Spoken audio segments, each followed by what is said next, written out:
रोजमर्रा की जद्दोजहद से ही असली करिश्मा हो सकता है। दुनिया में ऐसी कोई जादू की छड़ी नहीं है जिसे घुमाते ही कोई इच्छा चमत्कारी रूप से सच हो जाए।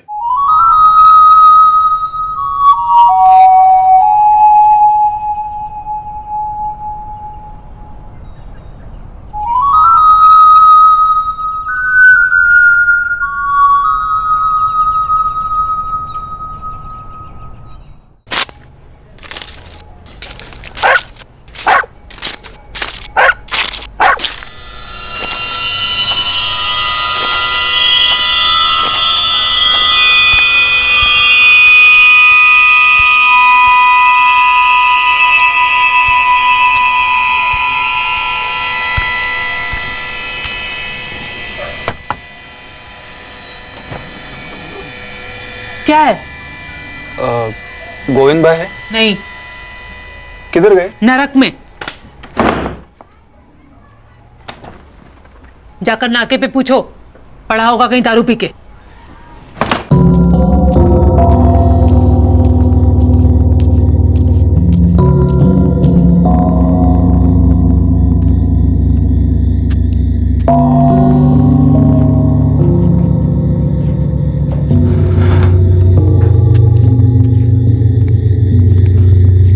गोविंद भाई आप हो?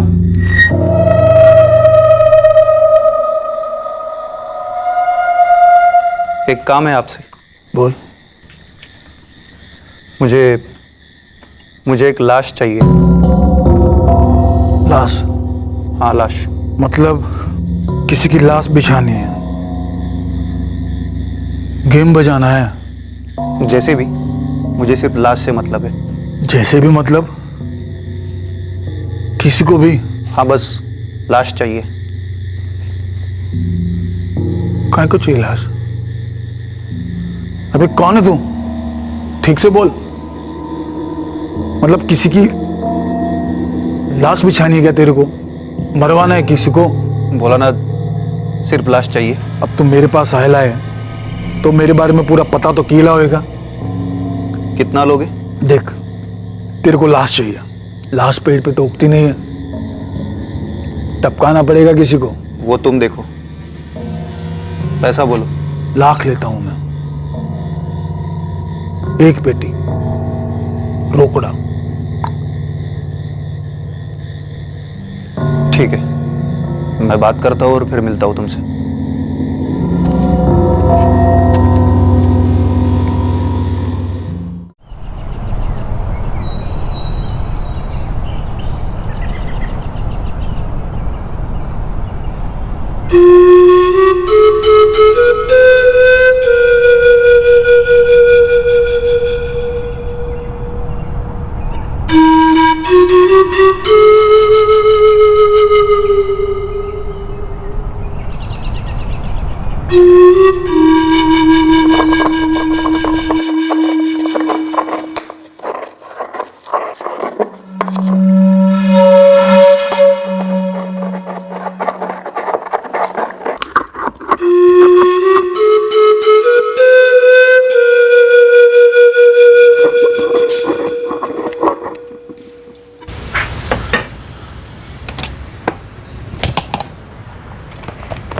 तो कम करो विजय भाई, थोड़ा डिस्काउंट दे दो।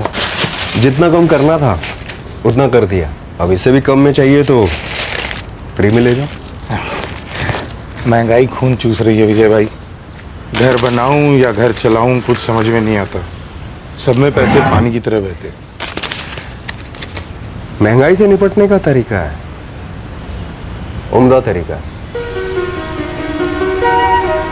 अगर 50 रुपए की असली कीमत 25 रुपए हो सकती है तो 50 रुपए की कीमत 100 रुपए भी हो सकती है। मतलब 50 रुपए का नोट 100 रुपए में बदल जाएगा? कैसे? क्यों नहीं बदल सकते? जादू टोना?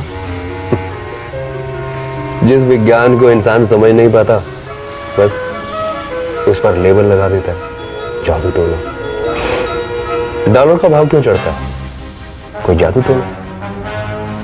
तेल, क्रूड ऑयल, इसका भाव गिरता है लेकिन डॉलर का भाव कम नहीं होता। क्यों? कोई जादू टोना। मैं चलता हूँ विजय भाई, घर पे कारीगर मेरा वेट कर रहे हैं।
घोड़बंदर खाड़ी के पास बुरी तरह जली हुई लाश मिली है। सुबह किसी आदमी ने बॉडी देखकर फोन किया था। पेट्रोल टीम B7 साइट पर पहुंच गई है।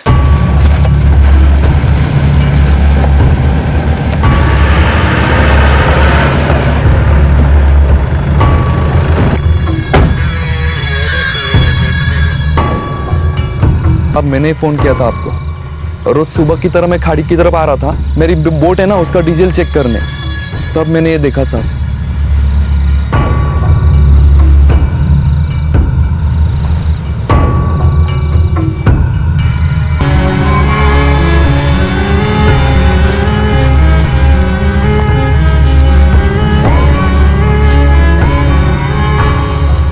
बॉडी अभी भी काफी गर्म है सर। ऐसा लगता है लेट नाइट या फिर अर्ली मॉर्निंग जलाया गया होगा। कोई आइडेंटिफिकेशन? नहीं सर, पैर के जूते भी जल चुके हैं।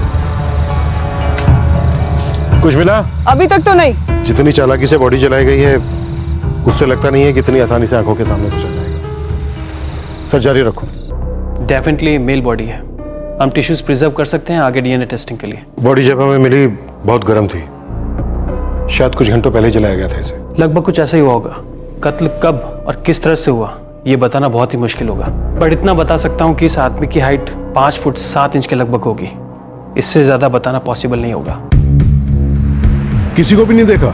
इतना ध्यान नहीं गए साहब। क्या है, हाईवे है ना, पब्लिक आते जाती रहती है। देर रात को भी नहीं? नहीं, देर रात को तो कम हो जाती है पब्लिक, लेकिन सर खाड़ी की तरफ जाने वाले रास्ते पर कल तो कोई नहीं दिखा। मैडम जी, मैं तो अपनी दुकान 8 बजे बंद कर लेता हूँ। इसके पहले कभी किसी को खाड़ी की तरफ जाते देखा था? हाँ, ऐसे किसी को खास तो नहीं देखा मैडम, लेकिन ज्यादातर खाड़ी की तरफ वही मछुआरे लोग जाते हैं जिनकी वहाँ बोट बंदी हुई है। ये जो खाड़ी के पास बस्ती है, यहाँ जाके पूछो, यहाँ के प्रधान से मिलो, घर घर जाके पूछो कोई गायब हुआ है कि नहीं। होता है।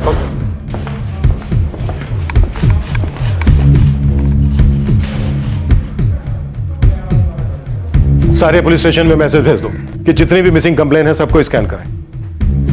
5 फुट 7 इंच मेल। 1-2 दिन में फोरेंसिक डिपार्टमेंट से विक्टिम की सही एज का भी पता चल जाएगा। अभी तक हमारे पास जितनी इंफॉर्मेशन है उसके बेस पर अपनी इन्वेस्टिगेशन शुरू करो। Right sir.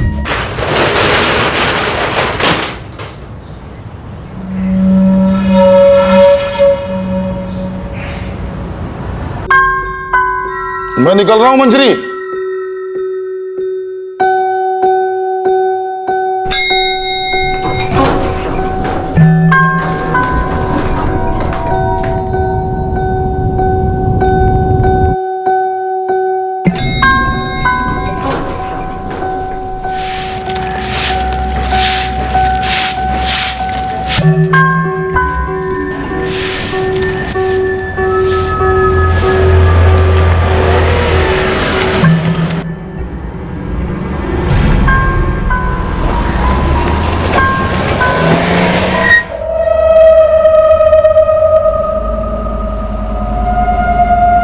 इंस्पेक्टर, मैंने फॉरेंसिक लैब से अर्जेंट बेसिस पे टिश्यूज एनालिसिस करवाई हैं। विक्टिम की एज 50 और 55 के बीच है। अब हमारी इन्वेस्टिगेशन और थोड़ी स्ट्रीमलाइन होगी। विक्टिम की उम्र 50 से 55 के बीच है। मिसिंग कंप्लेंट्स में से अधेड़ उम्र के लोगों की फाइल अलग करो। खास करके जिनकी हाइट 5 फुट 6 इंच से 5 फुट 9 इंच के बीच हो। फाड़के सर, विक्टिम के एज की इंफॉर्मेशन अभी अभी मिली है आपके थाने से। दरअसल हमारे पास एक मिसिंग कंप्लेंट है। 51 साल का पुरुष है जो 7 अक्टूबर से गायब है। सर विजय राठौड़ नाम है उसका, दहीसर का रहने वाला है। वहां पर एक हार्डवेयर की दुकान चलाता है।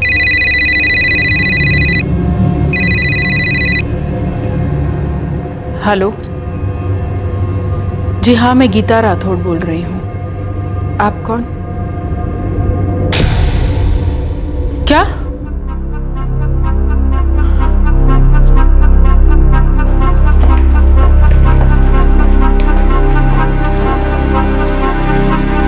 गीता जी, मैंने आपसे पहले ही कहा था कि लाश को पहचानना लगभग नामुमकिन है। हाँ, पूरी दुनिया में सिर्फ मेरे पापा थोड़ी ना है जो 51 साल के हैं, जिनकी हाइट 5 साल है। नमिता बेटा, आपके पापा और आपके पति विजय राठौड़ 6 अक्टूबर की रात से गायब है और ये लाश हमें 7 अक्टूबर को मिली है। मतलब 2 डिटेल्स मैच करती हैं। हाँ, हम दावे के साथ नहीं कह सकते हैं कि ये लाश विजय राठौड़ की है, लेकिन ये पॉसिबिलिटीज हैं।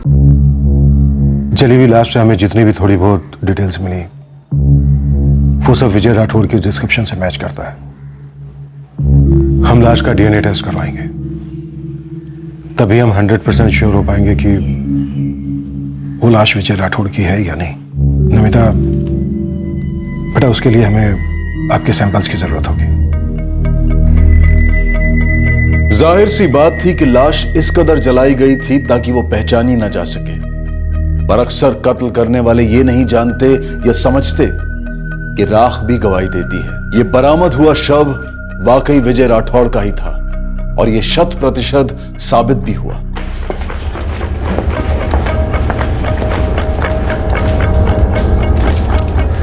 सर, डीएनए रिपोर्ट्स के मुताबिक लाश विजय राठौड़ की है। फैमिली कंफर्म कर दो।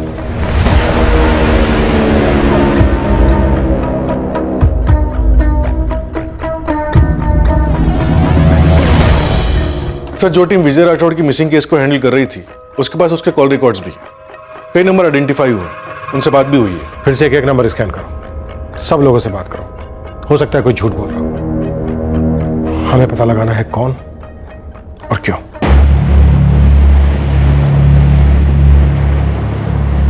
जगदीश दीक्षित, विजय राठौड़ दोस्त थे आपके? जी, उसी की लाइन से हूं मैं, हार्डवेयर लाइन से। जब से विजय गायब हुआ है बहुत टेंशन में था मैं, और अब ये बैड न्यूज। क्या लगता है आपको, वो क्यों गायब हुए होंगे और फिर किसी ने क्यों मारा होगा उनको?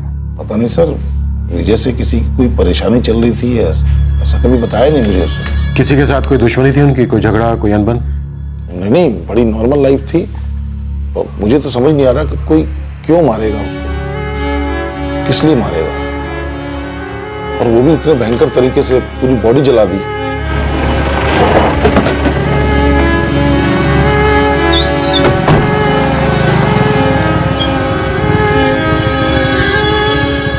सर सच कहूँ तो जब मुझे पता चला कि विजय भाई 6 अक्टूबर को यहाँ से घर नहीं पहुँचे तो मुझे बड़ा अजीब लगा। अच्छा, उस दिन या उससे पहले विजय का किसी कस्टमर से कोई झगड़ा हुआ हो या किसी से कोई दुश्मनी? नहीं, ऐसा तो कुछ नहीं हुआ था सर, लेकिन क्या है ना, किसी का कुछ कहा नहीं जा सकता। शायद उनके घर वालों को कुछ पता हो। मेरी लास्ट बात हुई थी पापा से। कब हुई थी? 6 अक्टूबर को। कितने बजे? ये कुछ रात के 8 बजे होंगे लगभग। जब वो अपनी शॉप बंद कर रहे थे तभी मैंने उन्हें कॉल किया था। ना बेटा, खाने पर वेट मत करना, तुम और मम्मी खा लेना है। लेकिन पापा आप जा कहाँ रहे हैं? कुछ काम है, लेट हो सकता हूँ। और मम्मी को बोलो वेट ना करे, चाबी है मेरे पास, आ जाऊंगा मैं। कुछ भी नहीं बताया कहाँ जा रहे थे? आपको कोई अंदाजा है गीता जी?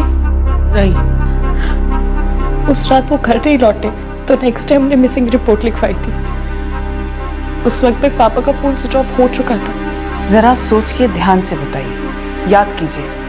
सालों पहले दबा मामला भी हो सकता है। क्या उनका कभी किसी से झगड़ा हुआ था?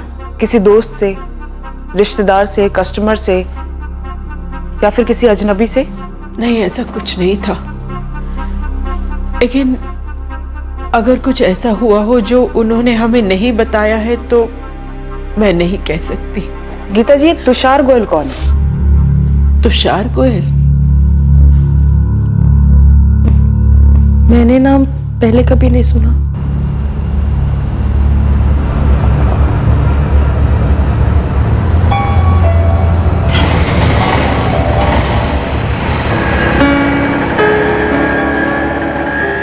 तुषार गोयल, बुलाया आपने? तुषार, तुम्हारा विजय राठौर से मुझे कल ही पता चला उनके बारे में कि विजय अंकल के साथ क्या भयानक हादसा हुआ। जब वो मिसिंग हुए तभी मुझे फ़ोन आ गया देसर पुलिस से, क्योंकि 6 अक्टूबर को मेरी उनसे कुछ बात हुई थी, कुछ 4 बजे के आसपास। विजय राठौर को कैसे जानते हो? जी, मेरे पापा का रेस्टोरेंट है और मैं भी संभालता हूँ, और रेस्टोरेंट में जो भी हार्डवेयर का सामान का रिक्वायरमेंट होती है उनकी दुकान से आता है। काफ़ी दिलचस्प इंसान थे। दिलचस्प? क्यों? क्योंकि वो डिलीवरी करने खुद ही आते थे और बहुत ही इंटरेस्टिंग बातें करते थे हमेशा। मैं भी उनकी दुकान पर जाया करता था, अक्सर बात होती थी। 6 अक्टूबर को तुम्हारी उनसे क्या बात हुई थी? यही बस हाय हेलो, कुछ खास नहीं। विजय राठौर को कौन मारना चाहेगा और क्यों? ये मैं कैसे बता सकता हूँ मैडम, बहुत ही अच्छे इंसान थे वो, एकदम अलग टाइप के, हमेशा अलग अलग टॉपिक पर बात करते थे। एक वर्ड में बोलो तो दिलचस्प। दिलचस्प? हाँ, वैसे वो दिलचस्प तो था आदमी, मगर थोड़ा अजीब था।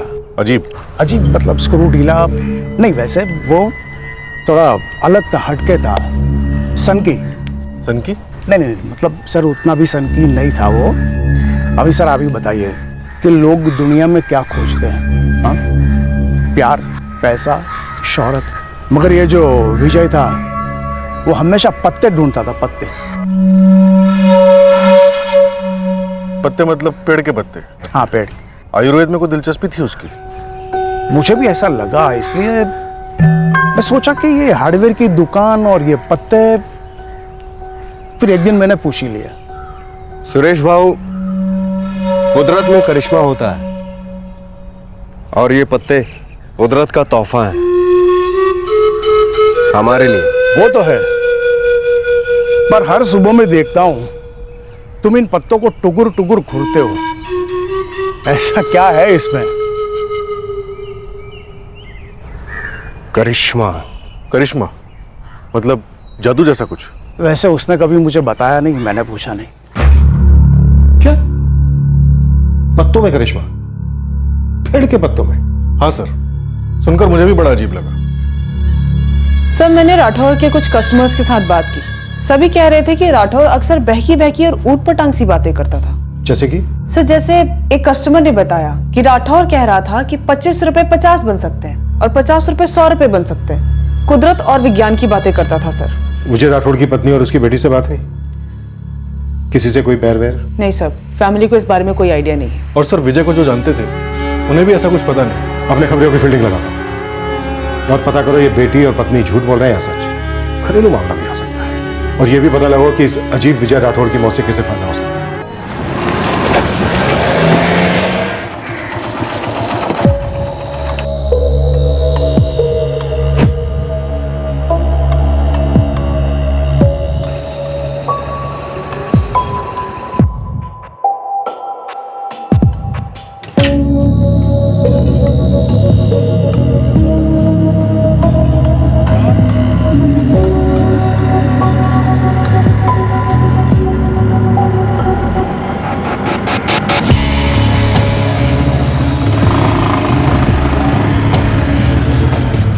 सलाम साहब।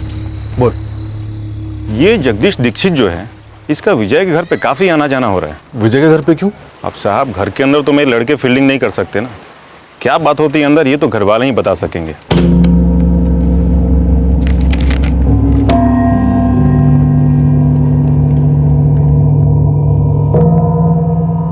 बेटा, जगदीश का विजय की पत्नी गीता के साथ कोई चक्कर वक्कर चल रहा है क्या? हो भी सकता है। ये जगदीश उसके घर पे तभी जाता है जब गीता घर पे अकेली हो और नमिता कॉलेज गई हो। नमिता का कोई अफेयर वेफेयर नहीं है कॉलेज में मैडम, 3 दिन फुल टाइम नजर रखी है मैं उस पर। कॉलेज के बाद किसी से मिलने जाती थी? ना मैडम, उसकी 2-3 सहेलियां उन्हीं के साथ रहती है वो। मैंने अपने खास लड़कियों से नजर रखवाई है उस पर, कोई लफड़ा नहीं है, कम से कम कोई बॉयफ्रेंड वाला लफड़ा नहीं है। सर, जगदीश दीक्षित का आना जाना किसी पुराने लोन को लेकर है जो जगदीश ने विजय से लिया था, उसी को सेटल कर रहा है और उसी के लिए उसके घर जाता है। मतलब कोई अफेयर नहीं है? सर, खबरों ने काफी गहरा टटोला, अफेयर के चांसेस लगभग 0 है। और सर, ये विजय राठौर की बेटी नमिता, इसके अफेयर के बारे में अभी कुछ नहीं पता चला है। सब नमिता अपने पिता के साथ काफी क्लोज थी, तो फादर की मर्डर के बाद वो काफी सहमी रहती है। और फादर उसका काफी अजीब था, जो पत्तों को घूरता था। मैं सोच रहा था विजय की पत्नी गीता से पूछताछ की जाए, आखिर पता तो चले ये पत्तों का माजरा है क्या?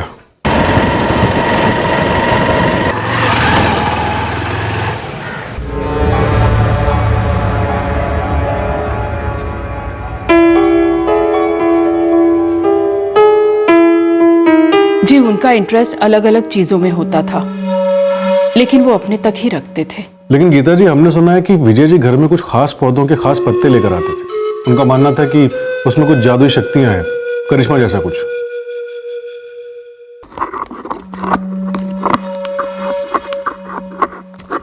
उन्होंने ऐसे मुझे कभी कुछ नहीं बताया, मगर हाँ, हर सुबह वो कुछ पत्ते कूटा करते थे। कुछ लोगों से वो ये भी बोलते थे कि वो पैसों का मोल बढ़ा सकते हैं, मतलब 50 का नोट 100 रुपए का कर सकते हैं। उन्होंने मुझे ऐसा कभी कुछ नहीं बताया, मगर हाँ, वो बहुत कुछ बोला करते थे। कभी कभी तो मुझे ऐसा लगता था कि वो ऐसे ही कुछ भी बोल रहे हैं। विजय जी को कोई खास प्रॉब्लम थी क्या? दिमागी प्रॉब्लम? नहीं। लाइफ में कुछ और टेंशन, पैसों की प्रॉब्लम या अफेयर वफेयर जैसा कुछ? ऐसा कुछ भी नहीं था।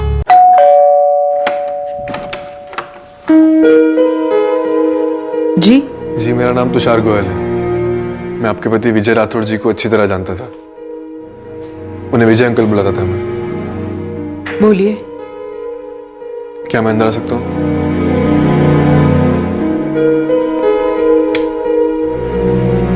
दरअसल मुझे समझ नहीं आ रहा मैं कैसे कहूँ, पर उसी के लिए आया हूँ तो कह देता हूँ।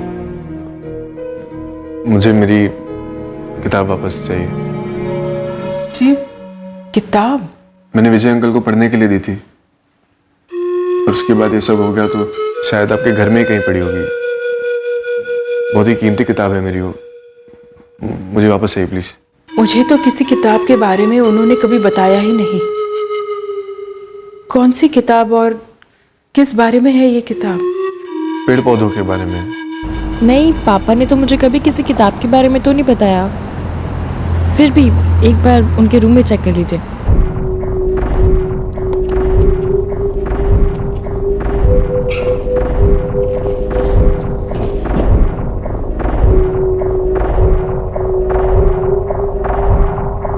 आंटी, कहीं किसी और कमरे में? नहीं, अगर यहाँ नहीं है तो कहीं और नहीं हो सकता।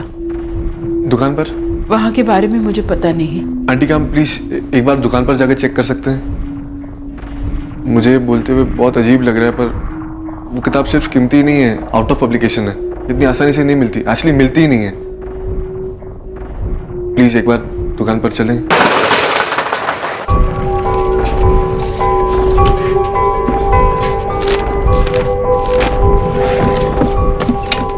तुषार, ये विजय पत्तों में इतनी दिलचस्पी क्यों रखते थे? आपको नहीं मालूम? नहीं मालूम, तभी तो तुमसे मैं पूछ रही हूँ। इस बारे में उन्होंने मुझे कभी कुछ बताया ही नहीं।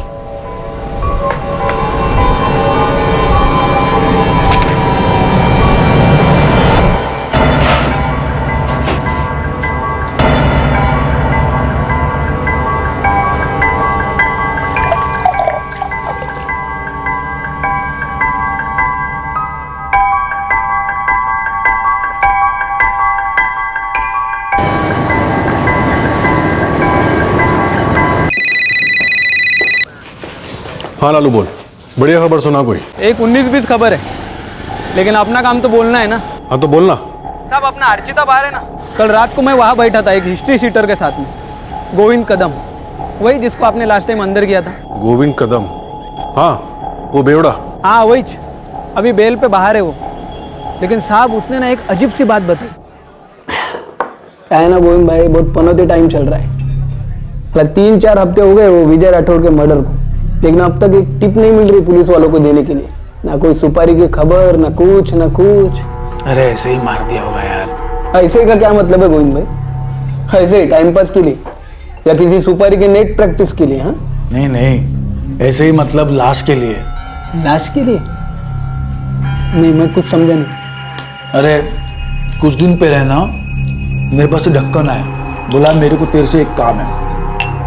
मैं बोला बोल, किसी को मार के टपकाना है क्या तेरे को? बोला कोई भी चलेगा, बस लाश चाहिए। क्या क्या बात कर रहे हो गोविंद भाई? लाश चाहिए थी, लेकिन किस लिए? ये तो उस ढक्कन को ही मालूम। मैंने दोबारा पूछा, किसी खास आदमी को मार के टपकाना है तेरे को? हाँ, फिर क्या बोले वो? किसी को भी मारो, कोई भी चलेगा, मेरे को बस लाश चाहिए। और इस लाश का खरीदार कौन था? मैंने पूछा गोविंद से, तो वो बोल रहा था कि उस दिन इतना पियला था कि उसने उस पार्टी से नाम वाम कुछ भी नहीं पूछा। बोल रहा था कि बाद में वो आदमी भी नहीं दिखा। लालू एक काम कर, इस गोविंद को अभी के अभी थाने लेकर। साहब, ये गलत है साहब, ये गलत है। अरे वो तो मैं लालू खबरी को एक बात बोला प्राइवेट में कि ऐसा एक येड़ा मिला था मेरे को, उसने आपके सामने मुंह फाड़ा और आप मेरी साहब। ए नौटंकी, सीधे सीधे बोल दे, क्यों टपकाया विजय राठौड़ को? हाँ, कैसी बात कर रहे हैं साहब? अगर सच में मैंने टपकाया होता तो उस ढक्कन लालू खबरी को ये बात बोलता क्या मैं? अरे वो तो उसने मेरे को दारू पिलाई, टिप मांगा इस मर्डर के बारे में, तो मैं बोला कि कोई आदमी आया था लाश की तलाश में। अब कुछ तो खबर देनी चाहिए ना साहब, और वैसे भी फोकट की दारू अपने को चढ़ती नहीं साहब। तेरे को बिना पिए चढ़ना है सूली पे? हाँ, गेम मत खेल हमारे साथ, कभी जीत नहीं पाएगा। चुपचाप हुलिया बता दे हमें उस आदमी का जो लाश की तलाश में तेरे पास आया था। अगर वो मिल गया तो तेरा गुड लक, नहीं तो बेटा तेरा बैड लक। अमित, इसका चार्जेस बुलवाओ। साहब ये गलत है साहब।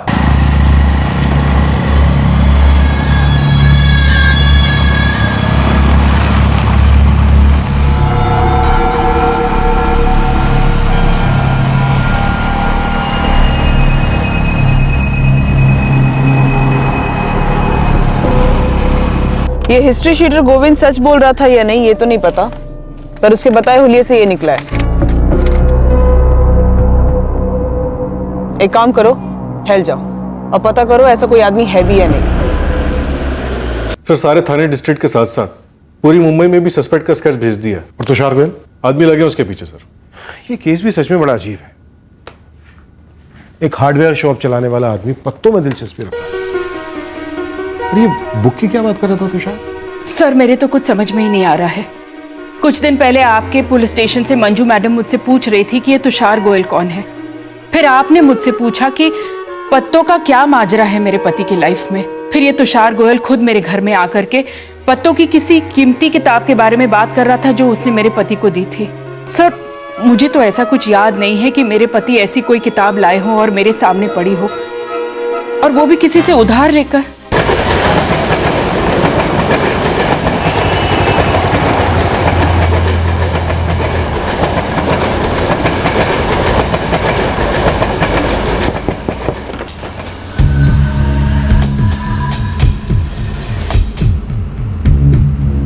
बाबा मंगलधुरी तांत्रिक है? हाँ साहब, पिछले आधे घंटे से तुषार गोयल इस तांत्रिक के कमरे में है। तुषार की किताब खोलो, एक एक पन्ना पढ़ो इसके अतीत का, फिर इसका एग्जाम लेंगे।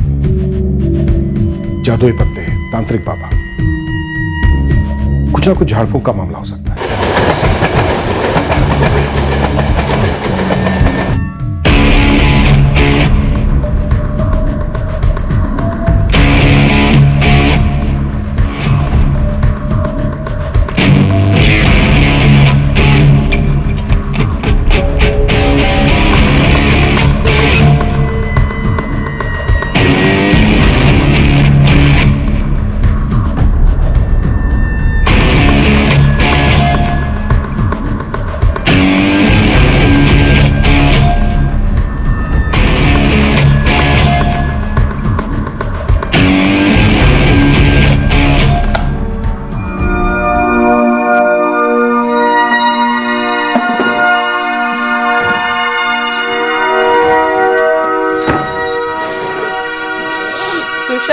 तुषार बेटा। हाँ मम्मी। बेटा तू होटल जाएगा कि खाना घर पे ही खाएगा? मैं होटल दोपहर के बाद जाने वाला हूँ। खाना खाऊंगा पर थोड़ी देर से, 2 बजे के आसपास।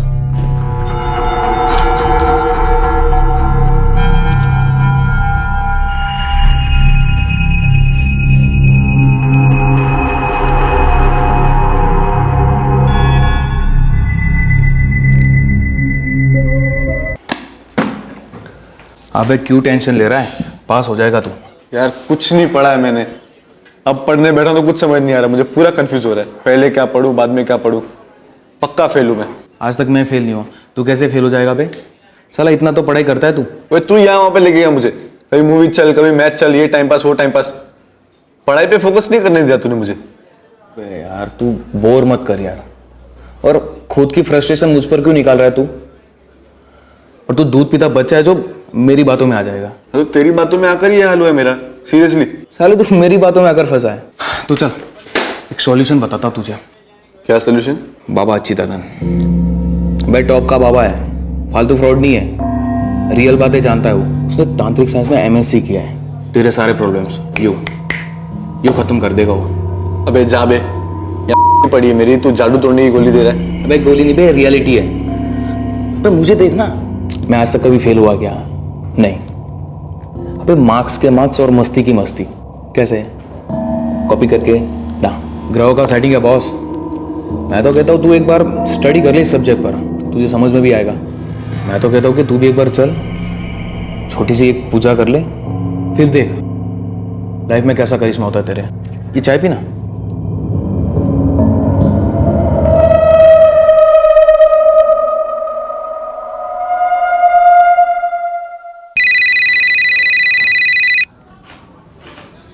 बोल मुकेश, क्या कुंडली है तुषार गोयल की? सर पढ़े लिखे फैमिली का इकलौता बच्चा है, बाप का रेस्टोरेंट है, यहीं पास में एक अच्छा फ्लैट भी है। देखने में तो सब कुछ नॉर्मल लगता है, ठीक ठाक, लेकिन ये तांत्रिक बाबा वाला क्या चक्कर है समझ में नहीं आ रहा है। और खुद? सर खोदने को खोदूंगा सर, लेकिन अच्छा ये होगा कि आप सामने से पूछ लो, उठा लो उसे। ठीक है उठवा लूंगा, लेकिन तू पहले ये पता कर कि एक 24 साल का पढ़ा लिखा लड़का एक तांत्रिक बाबा के चक्कर में कैसे पड़ गया? कोई लड़की वड़की का चक्कर है क्या?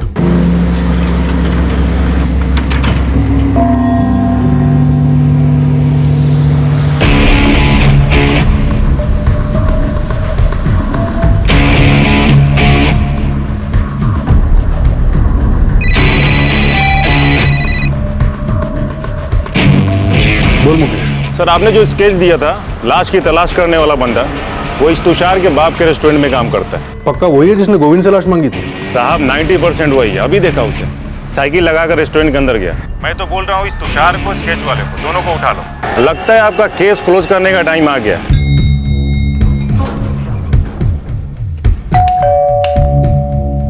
क्या हुआ है? क्या किया मेरे साहब? क्या बात है सर, क्या किया इसने? सिर्फ इसी ने नहीं, तुम्हारा बेटा तुषार भी शामिल है सर। किस बात में सर? चलो सर तुषार ने ऐसा क्या कर दिया सर? सर बताइए तो सही प्लीज, बात क्या है? कुछ हमें भी तो पता चले सर, प्लीज सर बात तो सुनिए सर। सर हुआ क्या है बताइए तो सही।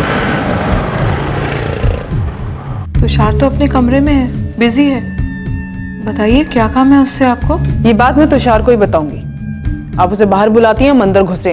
तुषार, तुषार। मम्मी आधे घंटे बाद खाऊंगा। पुलिस आई है बेटा, तेरे लिए पूछ रही है। तुषार, मैं ASI मंजू भोसले, हम पहले मिल चुके हैं।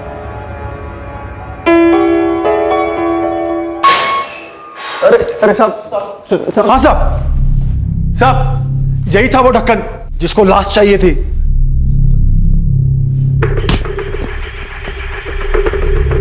श्याम जगताप, पूरा पूरा सच बोलते हैं, अगर आधा सच बोला ना तो जिंदगी भर अधमरी लाश का लाएगा।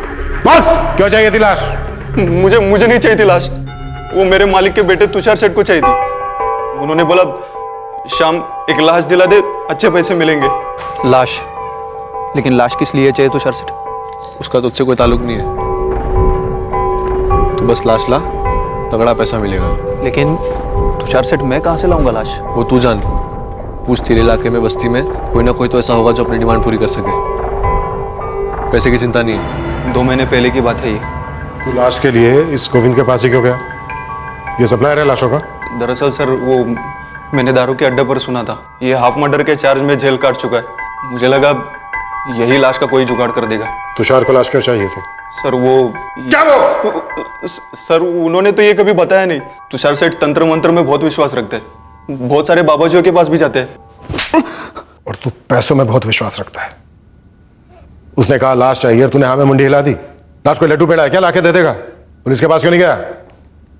सर, तुषार को उठा लिया उसके घर से। उसके घर पे काफी तंत्र मंत्र की किताबें भी थी।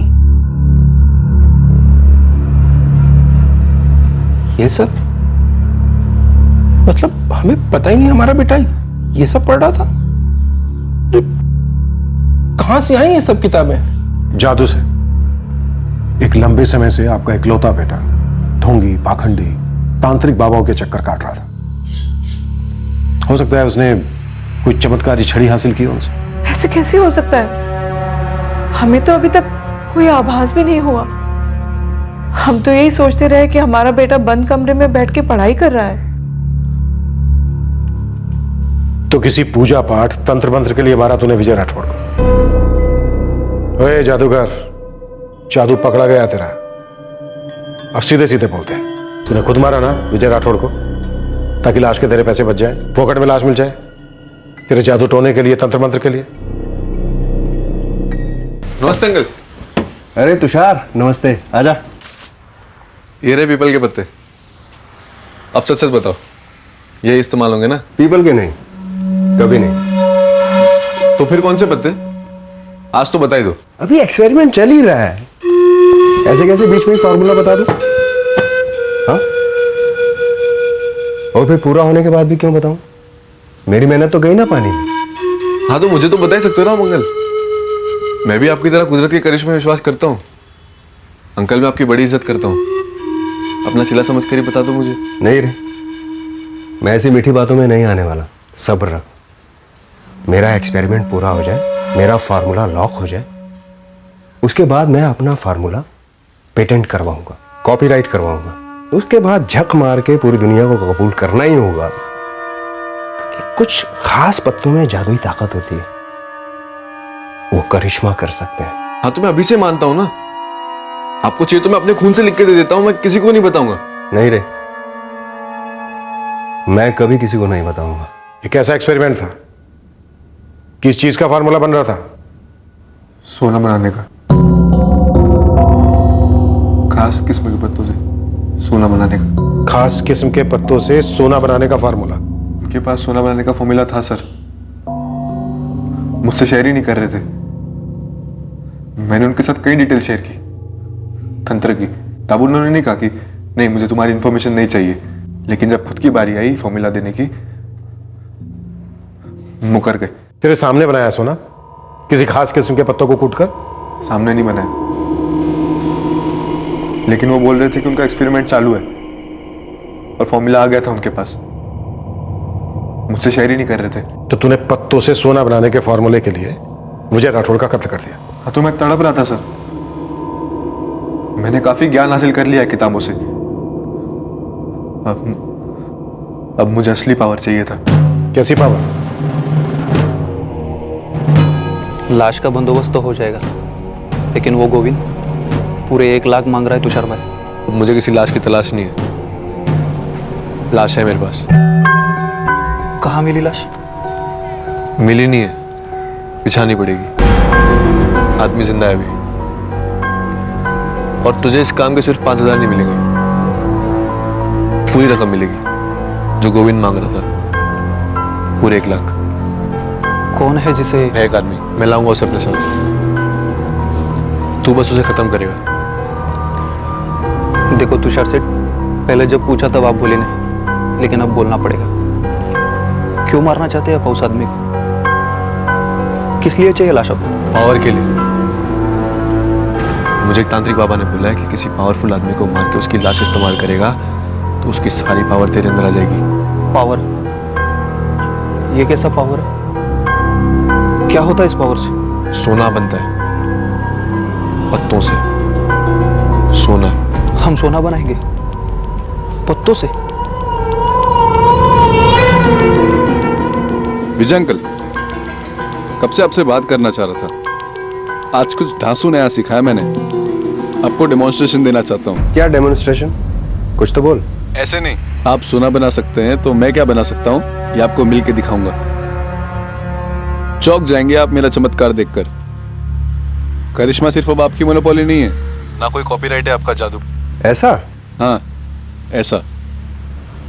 मिले? कहाँ और कितने बजे?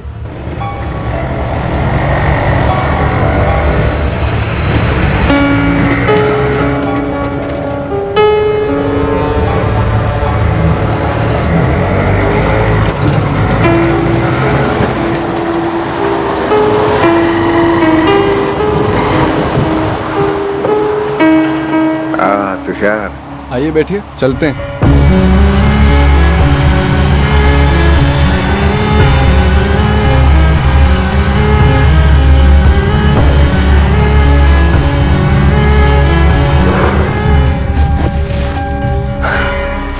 अच्छा, तो यहाँ डेमोन्स्ट्रेशन है तेरा?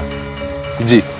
अच्छा, किस चीज से क्या बनाने वाला, उतना तो बता ही दे। नहीं, पहले आप बताओ, पत्तों से सोना कैसे बनाते हैं?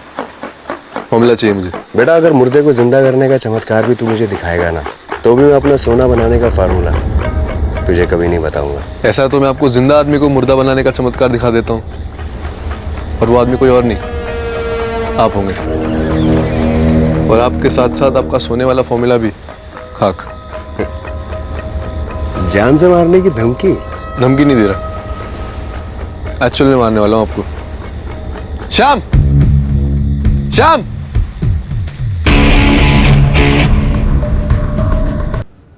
खाड़ी में।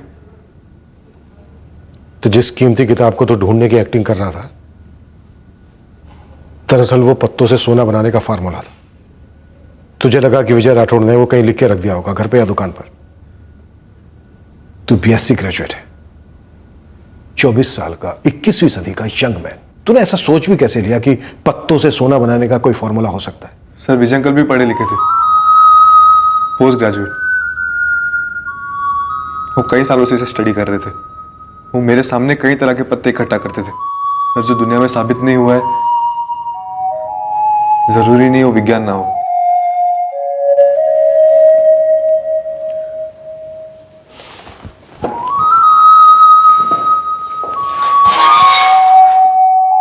आपके बेटे ने विजय राठौड़ का कत्ल कबूल कर लिया है। मगर मैं ये नहीं मानता। वो ऐसा क्यों करेगा? उसने आपको ये सब बताया और हमको इसकी खबर तक नहीं हुई। यही तो इस जमाने की ट्रेजेडी है गोयल साहब। हम दुनिया भर की खबर रखते हैं, मीडिया से, इंटरनेट से, लेकिन हमें हमारे बच्चों की कोई खबर नहीं होती है। वो अपने बंद कमरों में क्या कर रहे हैं ये तक हमें मालूम नहीं होता है। 2 साल से, जब से वो फाइनल ईयर में था, तब से ढोंगी, पाखंडी, तांत्रिक बाबाओं के चक्कर काट रहा था, सुपर पावर हासिल करने की फिराक में। उसकी इस दोहरी जिंदगी ने एक बेगुनाह इंसान की जान ले ली।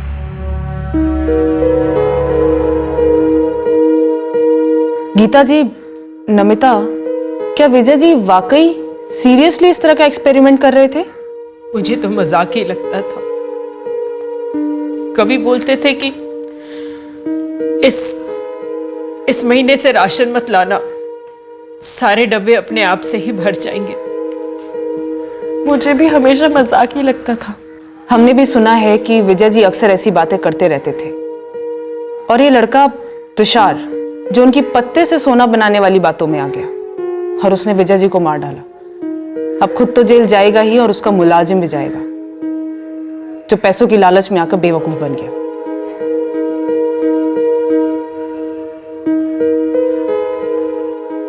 तुषार गोयल और श्याम जगताप को आईपीसी की धारा 302 के तहत कत्ल के लिए, धारा 201 के तहत सबूत मिटाने के लिए और धारा 34 के तहत मिलजुल कर साजिश करने के जुर्म में गिरफ्तार किया गया है। साथ ही तुषार और जगताप पर prevention and eradication of human sacrifice and other black magic practices के तहत चार्जेस लगाए गए हैं। तुषार के माता पिता ये मानने को ही तैयार नहीं हैं कि उनका बेटा ऐसा संगीन जुर्म कर सकता है।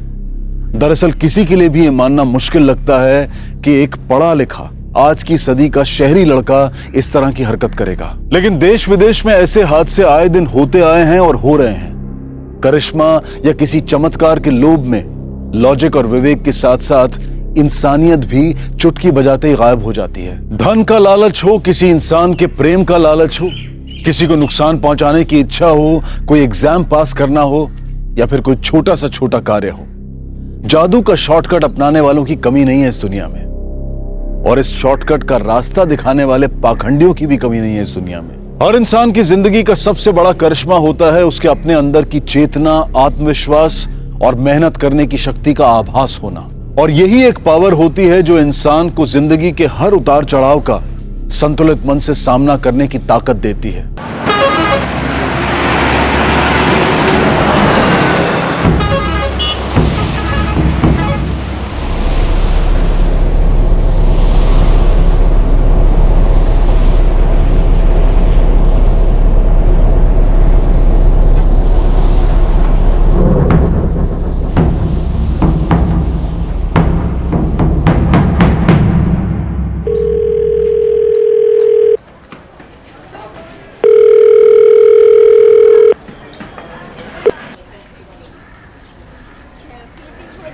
हुई बात सोनू से?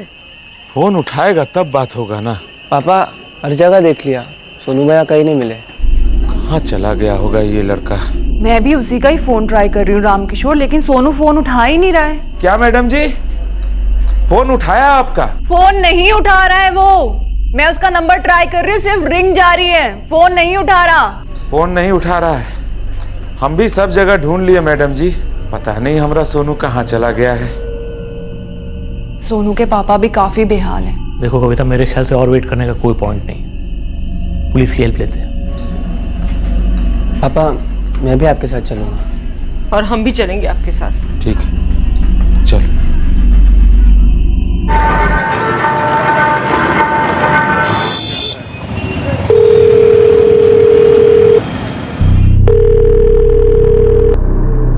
सोनू का मोबाइल स्विच ऑफ नहीं है सर, रिंग तो जा रही है। रिंग तो शाम से ही जा रही है। कविता मेरी पत्नी शाम से ट्राई कर रही है, रामकिशोर जी सोनू के पापा वो भी ट्राई कर रहे हैं, हर बारी रिंग ही जा रही है। ऐसा पहले कभी नहीं हुआ है, इतनी देर तक बिना बताए हमारा सोनू कभी बाहर गया ही नहीं है। अब तो 9:30 बज गया साहब। आपके बेटे सोनू का पूरा नाम सुनील पांडे है? जी।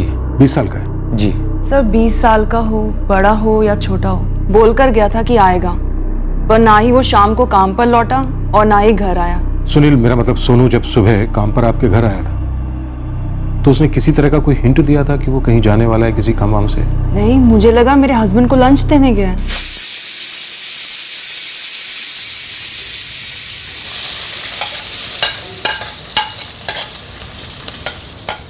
हाँ जी, मैं कह देनी हूँ, सोनू टिफिन दे जाएगा आपको, ठीक है? Okay bye. सोनू सुन, एक काम कर, अपने रंजीत सर का डब्बा पैक कर दे और उनको ऑफिस दे आ। जी मैडम। फिर उसने डब्बा पैक किया और जाने से पहले मुझसे 3000 रुपए मांगे। 3000? किस लिए? मैडम वो 3000 रुपये चाहिए थे मुझे, पापा के कुछ काम के लिए। अब अगले महीने की तनख्वाह से काट लेना मैडम। ठीक है।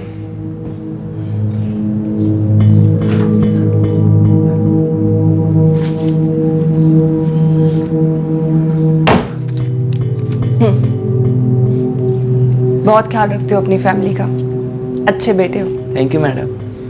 वो रंजीत सर का डब्बा देने के बाद एक छोटा सा काम है घर का, निपटा कर शाम को लौटूंगा तो ठीक रहेगा ना मैडम? हाँ हाँ, पहले अपना घर का काम कर ले फिर आ जाना। Thank you madam.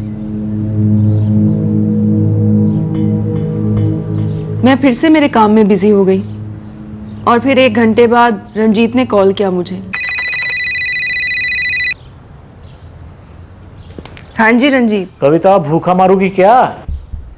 सोनू नहीं पहुंचा अभी तक? अरे कमाल है, पहुंच गया होता तो फोन क्यों करता? कहते रहा सी वैसे कोई काम वाम है उन्हों, पर वो तो डब्बा देने के बात करने वाला था। आता है तो पूछता हूँ उसे। ओ जसवंत। हाँ जी सर। अपना मुंडा सोनू लेट हो गया आज, चूहे जो है ना वो पेट में जबरदस्त भंगड़ा कर रहे हैं यार, आज कुछ बाहर से ही मंगा ले। वो काके के ढाबे की साग रोटी बहुत सही होती है, वो मंगा लूं? सही है। 1 और घंटा बीत गया, लेकिन सोनू लंच लेकर रंजीत के पास पहुंचा ही नहीं था। मुझे थोड़ी टेंशन होने लगी कि ये लड़का आखिर रह कहाँ गया है। फिर अचानक से मैंने देखा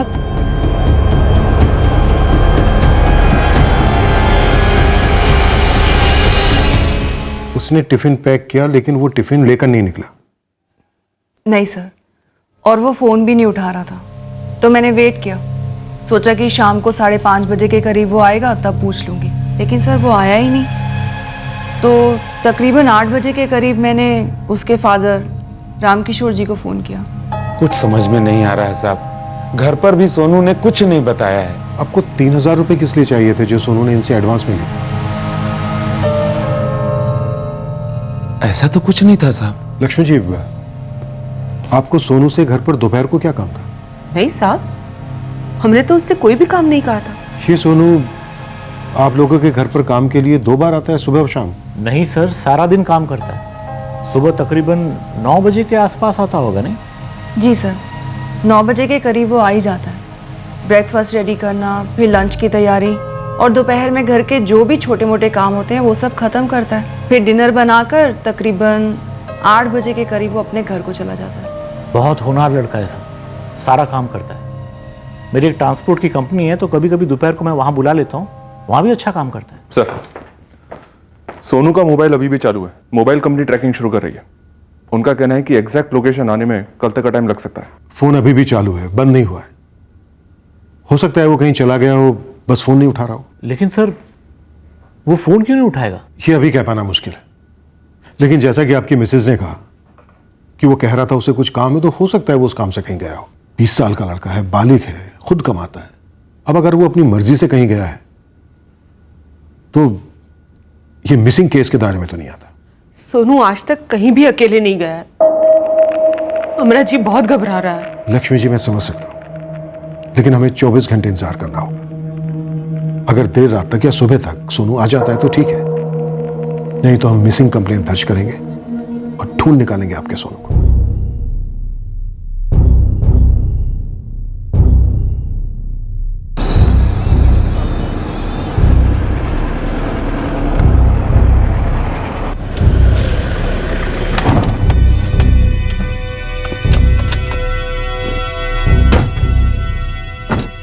राम किशोर जी, वैसे मुझे इंस्पेक्टर की बात सही लग रही है। हो सकता है कि सोनू कहीं किसी काम से ही गया हो और ना चाहता हो कि आप लोग उसे रोके।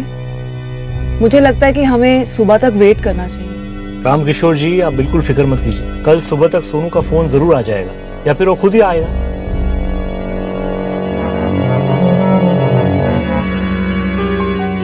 पापा कल सुबह फिर से सोनू भैया को फोन करते हैं, और अगर भैया कल सुबह भी फोन नहीं उठाएंगे तो फिर से पुलिस स्टेशन जाएंगे।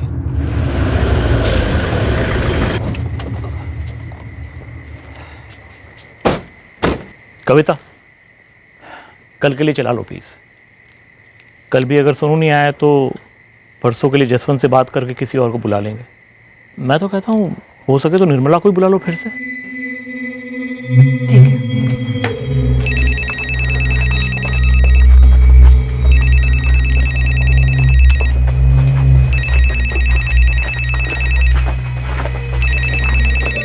सिर्फ मारा नहीं, दफनाया भी जा चुका था। क्या सोनू की खोज कभी जमीन के नीचे तक पहुंच पाएगी, जहां सोनू हमेशा के लिए सो चुका था? क्या कभी किसी को पता भी चल पाएगा कि सोनू का कत्ल हुआ और क्यों हुआ?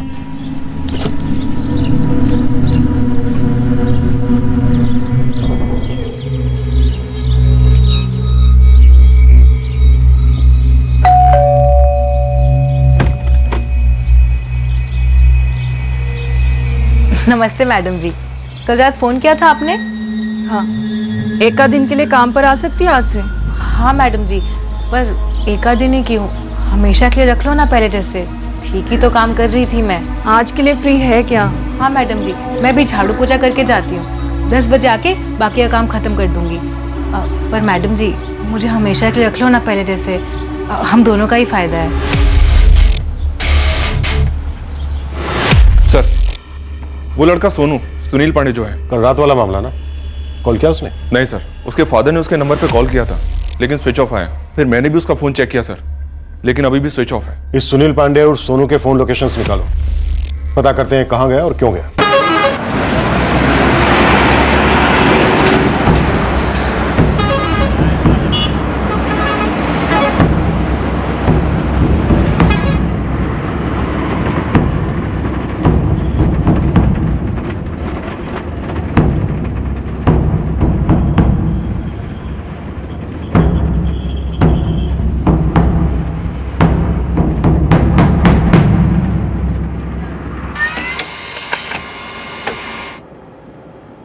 सर कल दोपहर 1:25 पर सोनू की फोन लोकेशन अमृतसर बस अड्डा है।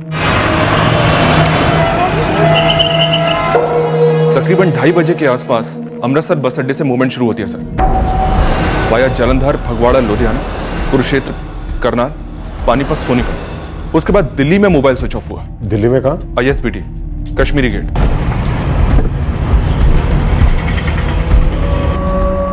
आखिरी लोकेशन दिल्ली? जी सर। ये सोनू दिल्ली क्या करने गया होगा?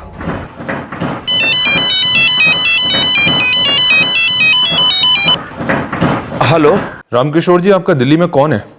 क्या है वहां पर? दिल्ली? सोनू का फोन दिल्ली में बंद हुआ। सोनू दिल्ली काहे के लिए जाएगा साहब? ये तो आप बता सकते हैं। क्या सोनू दिल्ली? पर सर सोनू ने कभी दिल्ली का मेंशन ही नहीं किया। आपने कहा था लगभग दोपहर के 1 बजे सोनू घर से निकला था। सर मैंने दोपहर कहा था, लेकिन टाइम एग्जैक्टली मेरे को याद नहीं है। लगभग 1:30 बजे उसका सेलफोन लोकेशन है अमृतसर बस स्टैंड। फिर वाया पंजाब हरियाणा होते हुए दिल्ली में उसका फोन स्विच ऑफ हुआ। दिल्ली में कश्मीरी गेट ISBT। बड़ी अजीब बात है सर, मेरे को कल से ही लग रहा था कुछ प्रॉब्लम है। और सोनू ऐसा लड़का है नहीं जो अपने काम की जगह से बिना इन्फॉर्म किए कहीं चला जाए। और घर से नहीं सर, कोई चांस ही नहीं है। फिरौती, पर ये रामकिशोर तो दिहाड़ी मजदूर है सर। फिरौती ना से ही, पर कोई तो वजह होगी। ये लड़का बिना अपने घर बताए, बिना अपने काम की जगह बताए ऐसे ही कहीं चला गया, जिसे पहले कभी नहीं किया। कहीं कोई और बात तो नहीं सर? हो सकता है, पर बात है क्या? इसे गए हुए 24 घंटे से ऊपर हो गए। मिसिंग केस बनता है। नहीं रंजीत, कुछ पता नहीं चला है। सोनू का फोन उनको दिल्ली में मिला है। मतलब कुछ बता रहे थे कि दिल्ली में बंद हुआ है। अच्छा, मैं बाद में बात करती हूँ। मैडम जी, मैंने घर का सारा काम कर दिया, मैं चलती हूँ। शाम को वापस आना है? हाँ निर्मला। मैडम जी, मुझे हमेशा के लिए रख लो ना, क्योंकि मुझे नहीं लगता है लड़का सोनू वापस आने वाला है। तो कुछ जानती है सोनू के बारे में? नहीं नहीं मैडम जी, वो तो अभी आप फोन पे बात कर रही थी ना, तो मैंने सुना। तो शाम को तब बात करते हैं। जो आपकी मर्जी मैडम जी, लेकिन एक बात कह देती हूँ, घर काम जवान लड़कों के लिए बिल्कुल नहीं है।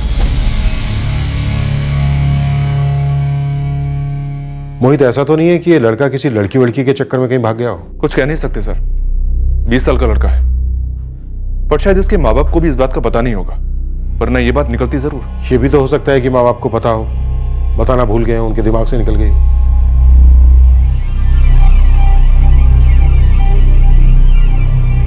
ना, हमारा सोनू ऐसा नहीं कर सकता। वो लोग कुछ भी बोल रहे हैं। बोल नहीं रहे थे, पूछ रहे थे लड़की वड़की के चक्कर के बारे में। हम तो सीधा ना बोल दिए। मोनू, तुझे कुछ पता है क्या? तेरे भैया की है क्या कोई? सोनू भैया की कोई गर्लफ्रेंड नहीं है। और अगर कोई लड़की पसंद वसंद होती भी तो सबसे पहले हम लोगों को नहीं बता देता। आज तक सोनू हम लोगों से कोई बात छुपाया है क्या? तो फिर खुद कहाँ छुप गया हमारा बिटुआ? हमारे सामने क्यों नहीं आता?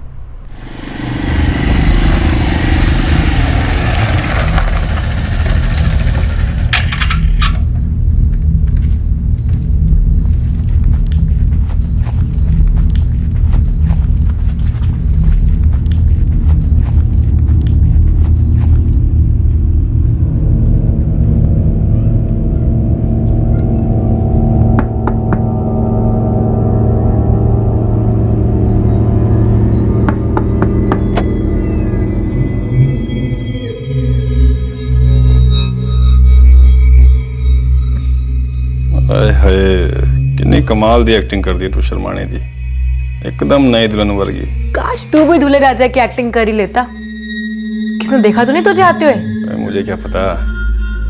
वैसे कदों तक रहेंगी तेरे माँ बाप कर दूं बाहर? परसों तक नहीं लौटेंगे।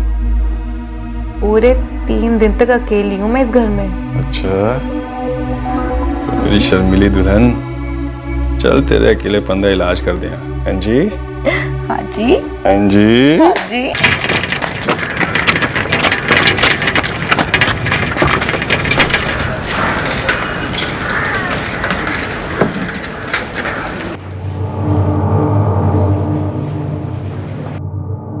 सर, किसी कुड़ी बूढ़ी का तो पता नहीं, पर एक बात और सामने आई है। 10 ये जो अपने रंजीत साहब हैं, जहाँ सोनू काम करता है, वहाँ पर पहले निर्मला नाम की नौकरानी भी काम करती थी। निर्मला का सोनू के साथ कोई चक्कर वक्कर था क्या? ये तो मालूम नहीं है, पर निर्मला का चक्कर एक गौतम खत्री नाम के बंदे से चल रहा है, जो हिस्ट्री शीटर है। और सुनने में आया जब सोनू को काम पर रखा गया था तो निर्मला काफी गुस्से में आ गई थी। उसे लग रहा था कि सोनू ने उसकी नौकरी छीन ली। और तुझे लगता है कि निर्मला ने गौतम खत्री के साथ मिलकर सोनू को? मालिक आंकड़े दे दिए, गणित आप कर लो। मुझे ये गौतम खत्री भी दे दे। निर्मला के माँ बाप आनंदपुर साहब जा रखे हैं मत्था टेकने, और 2 दिन से गौतम निर्मला के घर में पड़ा है। 4 दिन हो गया साहब। हम अपनी तरफ से पूरी कोशिश कर रहे हैं। सोनू हमको छोड़कर किसी लड़की के संग नहीं भाग सकता है। वो तो एक एक पाई घर के लिए कमाता है। 15 साल की उम्र से काम कर रहा है। पढ़ाई इसलिए छोड़ दिया ताकि हमारे काम में हाथ बटा सके, कम से कम मोनू का पढ़ाई ठीक से हो सके। सोनू बहुत नेक और सीधा लड़का है साहब। मैं समझ सकता हूं। देखिए, हमें सोनू को ढूंढकर आप तक पहुंचाना है, इसलिए हम ये सब पूछ रहे हैं। इस वक्त मैं यही कहूंगा कि हर चीज की संभावना है, पर जरूरी नहीं है कि वो सच हो। आप हिम्मत रखिए रामकिशोर जी। यार छठो, अरे ओ सर जी 6 महीने तो मैं कुछ किया ही नहीं। आप देख लो, मैं जेल भी पूरा काट के आया। जेल भी तुझे देखने को तरस रही है। बोल, क्या किया तूने सोनू के साथ? सोनू? और कौन सोनू साहब जी, कौन सोनू? मेरा किसी सोनू वोनू से कोई वास्ता नहीं, मैं नहीं कहीं जा रही। तू चलेगी तुझे घसीट कर ले जाऊं। निर्मला, सीधी जाओ और सीधे सीधे इनके सवालों का जवाब दे। अरे पर मैडम जी, आपने मेरे को वापस बुलाया तो मैं आई। अब ये सोनू कहाँ गया, क्यों गया, मेरे को क्या लेना देना उससे? तुसी शुरू करो सर जी। मारो, पीटो, कुटो, बचपन तो लेके आज तक जदों भी मैं पकड़ा गया हूं ना, किसी फिल्म की स्टोरी की तरह पूरा दा पूरा कांड मैंने पुलिस में दस्या है। किसी तो भी पूछ लो आप जाके बाहर। लेकिन सर जी, इस वेले मेरे को कोई स्टोरी नहीं है, क्योंकि ये सोनू है कौन मैनू नहीं पता सर जी। स्टोरी तो है गौतम, लव स्टोरी। निर्मला जो बहुत खफा थी सोनू से, क्योंकि जहां वो पहले काम करती थी उसकी जगह पर सोनू को रख लिया गया था। और रख लिया गया होगा सर जी, पर तुसी खुद ही सोचो, एक नौकर ते नौकरानी दे 2 टके ते झगड़े दे विच मैं मर्डर शर्डर क्यों करूंगा सर जी?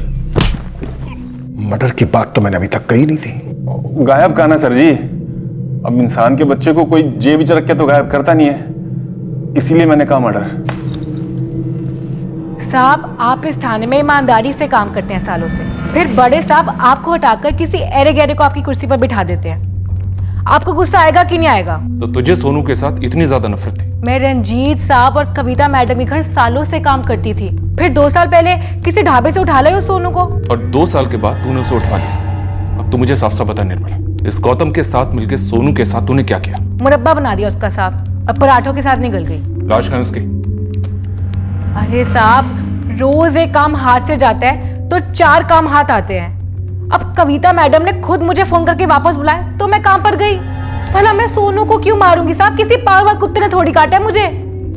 ये बोले तो ठीक, वरना इसका अच्छी तरह से मुरब्बा बनाओ और इसी को चखा दो। ले जाओ इसे। अरे साहब, सोनू कोई दूध पीता बच्चा थोड़ी है साहब, मैं उसे क्यों मारूंगी साहब? भाग गया होगा किसी के साथ।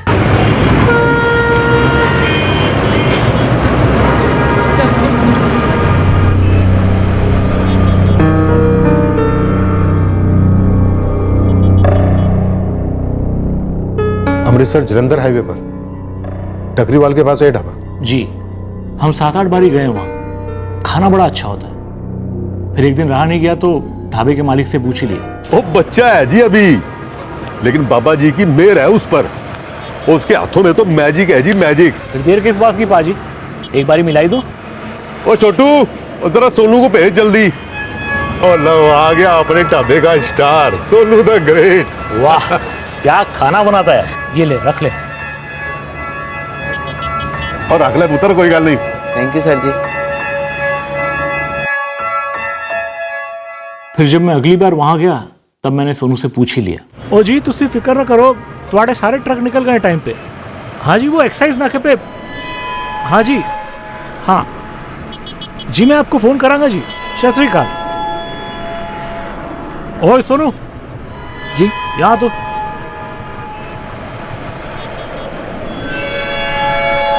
पिछली बार तूने कहा था कि तू राणा नगर अमृतसर का रहने वाला है। हाँ सर जी। मतलब इतनी दूर से तू रोज आता है खाना बनाने? दरअसल मैंने शुरुआत यहीं से की, यहीं सीखा और यहीं पे लगा हूँ। कितना देता है कर्जा से? 2000। क्या पूरे महीने का सिर्फ 2000 रुपए? सर जी, मैंने 5000 रुपए से स्टार्ट किया था। आज की तारीख में 8000 रुपए देता हूँ। ऑफिस के कामों के लिए अलग से देता हूँ। बहुत ही मेहनती लड़का है सर, बहुत स्मार्ट लड़का है वो। I mean, गरीबी की वजह से उसका स्कूल जरूर छूट गया, लेकिन सीखने की लगन उसमें कभी कम नहीं हुई थी। आप यकीन नहीं मानेंगे, पहली बार वो मेरे साथ कंप्यूटर पर बैठा था और सिर्फ 4 घंटे में सारे बेसिक सीख गया था। ये लड़का ऐसे ही तो गायब नहीं हो सकता। मेरा मतलब, अपने आप तो ऐसे ही कहीं नहीं जा सकता। बहुत डाउटफुल है सर जी। ढाबे का मालिक करतार सिंह, उसे तो अच्छा नहीं लगा होगा। उसके ढाबे के स्टार को आप जो छीन लाए थे। एक्चुअली जब सोनू ने वहाँ का जॉब छोड़ा और मेरे पास आया, उसके कुछ ही दिनों बाद मैं करतार सिंह के ढाबे पे फिर से रुका था। फिर करतार सिंह से भी मिला और खफा था मुझसे, कहने लगा तूने जो किया गलत किया, मेरा सबसे बेहतरीन कुक छीन लिया। कोई धमकी वमकी? धमकी नहीं, लेकिन नाराज बहुत था। पर सर जी उस बात को भी 2 साल बीत चुके हैं।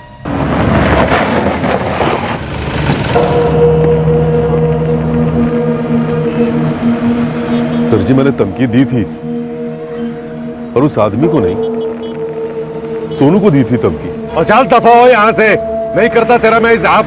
की कर लेगा तू?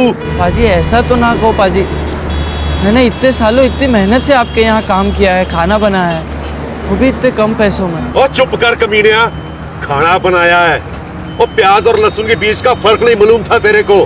मैंने हाथ पकड़ पकड़ कर सिखाया तेरे को। पोछा नहीं मारना आता था तेरे को, फिर भी तेरे को रख लिया मैंने अपने ढाबे पे तरस खा के।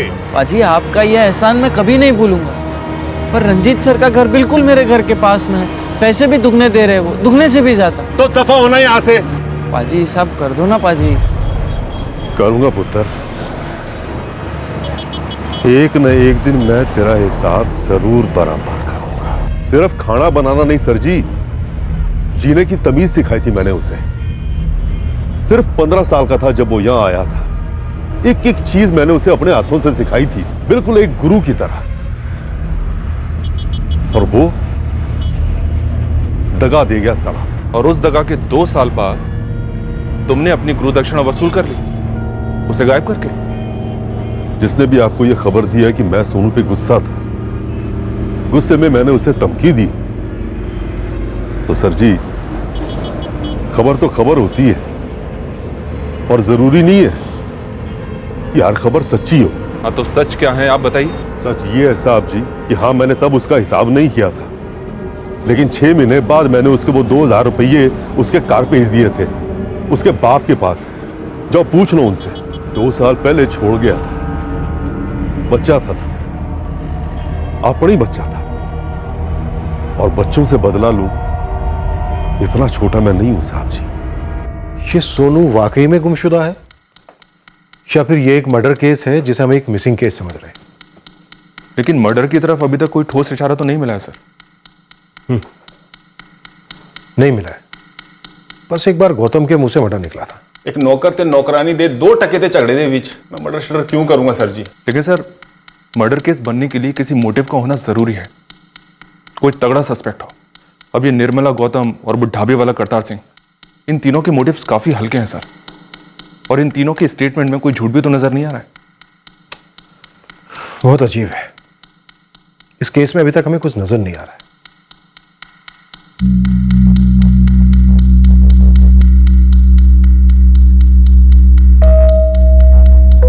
एक महीना हो गया आज, ऐसा क्या काम रहा होगा जिसके लिए सोनू ने मैडम जी से 3000 रुपया लिया,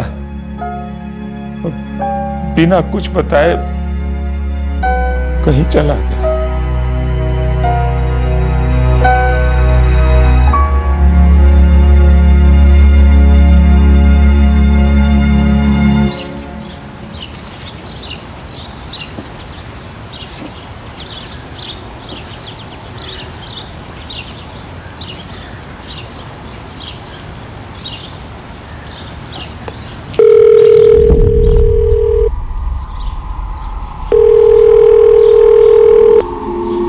डेढ़ महीने के दर्दनाक सन्नाटे ने सोनू के भाई मोनू को हताश कर दिया था।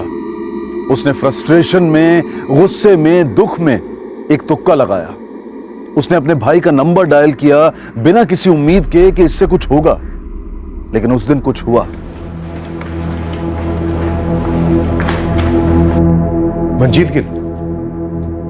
कौन है मंजीत गिल? मुझे नहीं पता सर, भैया की याद आ रही थी तो मैंने ऐसे उनका नंबर डायल किया। इस बंदे ने फोन उठाया, मैंने पूछा क्या है आपका फोन है, तो कहने लगा वो ना जी ना, अगर सच कहूं तो ये मेरा फोन तो है ही नहीं जी। हाँ, ये फोन मेरे बड़े भाई सुनील पांडे का फोन है। वो ते तो मोनू हो गए, नाम तो यही फ्लैश हुआ था मोबाइल पे। जी जी मैं मोनू ही हूँ।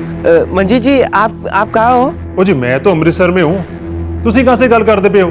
देखिए आप फोन मत काटिएगा, मेरा बड़ा भाई 1 महीने से गायब है। गायब? उसने कहा उसे सोनू भैया का फोन किसी बस में पड़ा मिला। उठा लो इस मंजीत गिल को। ओ साहब जी, मेरा तो जी बिजनेस है सब्जियां का जी। ओ जी कुछ दिन पहले मैं अपने भरा को मिलने गया था जी कुरुक्षेत्र। जब वापस लौट रहा था तो बस में मुझे ये मोबाइल पड़ा मिला, अमृतसर उतरने से पहले जी। सदर बाजार आ गया जी। वो सदर बाजार उतरने वाला कोई है? हाँ जी, मुझे उतरना है।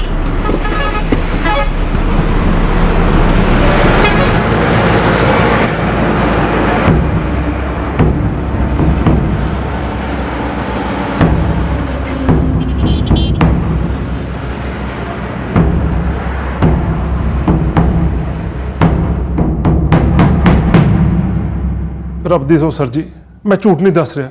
मुझे फोन बस में पड़ा मिला था जी। मैं तो इन बंदों को भी नहीं जानता, कभी मिला तक नहीं जी मैं इन बंदों से। कब की बात है? 4 सितंबर की बात है जी। मैं अपने भरा को मिलने गया था कुरुक्षेत्र। तकरीबन कुछ 2 हफ्ते हो गए होंगे जी। और इन 2 हफ्तों में तुम्हें एक बार भी इस बात का ख्याल नहीं आया कि चलो पता करते हैं फोन किसका है? सर सच कहा तो मैं फोन के बारे में भूल ही गया था सर। वो कल रात मैंने अपनी फोन डायरी निकालने के लिए बैग में हाथ डाला तो तब मुझे ये फोन मिला। मैंने देखा तो बैटरी डेड थी। मैंने उसे चार्ज किया तो सर आज सुबह इस मोनू का फोन आया था जी। ये जो कुरुक्षेत्र वाली बस थी दिल्ली से आ रही थी? जी सर, दिल्ली से। दिल्ली से।